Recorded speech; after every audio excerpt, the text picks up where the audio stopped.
They're known as granny scams. Each year, older Americans lose millions of dollars to scam artists pretending to be loved ones who need money while traveling. But a new weapon is being used to stop the scammers in their tracks. The ammunition comes from a place much closer to home. Peter Greenberg has the story. Last January, Art Hermy, a retired government worker, received a frantic phone call from someone he thought he knew. It didn't sound quite right, but I have these hearing aids and I don't hear so good. I said, "Who is this?" And she said, "Don't you know?" And so I said my daughter's name, Kirsten. On the phone was a woman who said she was Art's daughter. She claimed to have been arrested for drunk driving in Los Angeles, more than 2,500 miles away from her home in Virginia. I said, "You don't drink." And she said, "Well, we went out for a party." Okay, that seemed conceivable.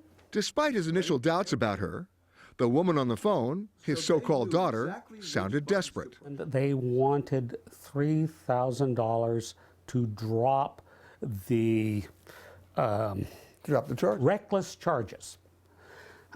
I said, "Well, that sounds like bribery." And he said, "Do you want your daughter out of jail tonight or not?" Art followed the instructions and purchased $3,000 worth of gift cards and relayed the account information over the phone. Hours later, Art's wife, Sally, herself an expert in fraud prevention, realized what happened. I knew full well that once you wire money to one of these professional criminals, the money is absolutely gone. The granny scam accounts for a growing part of the estimated $2.9 billion seniors lose in financial scams every year.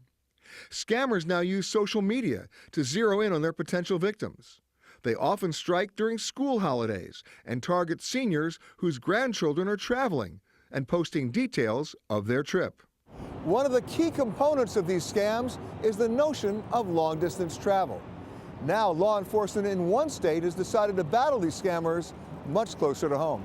Prevention is really important when it comes to this scam. In New York State, prosecutors have launched a campaign where grandkids are being enlisted as virtual fraud fighters. Here's the story. New York Attorney General Eric Schneiderman says the goal is to have grandparents and their grandkids prepared before the scammers hit. Part of this is trying to get them to take down some of the information they leave hanging out on social media. But the other is something as simple as having a password saying, look, if I'm ever in trouble, grandma, grandpa, I will use the following word or phrase. If you don't hear it, it's not me. After he was scammed, Art Hermy got to work, reading up on the tactics used by the scammers. And when they tried to dupe him again, he was ready. They called me up like a day or two later and said that my son-in-law had vandalized a car or a house. And what did you do? Click. Never heard back. For CBS This Morning, Peter Greenberg, Arlington, Virginia. That was good advice Peter just gave, that you should have a code word for your parents. You know, you did it when your kids were little. Ours used to be Teenage Mutant Ninja Turtles, because we figured that's something the kids could remember. So you do something for the grandparents, too. That's very good advice. Jack would like you very much, Gail. Teenage Mutant Ninja Turtles? He already does. They were huge in my house.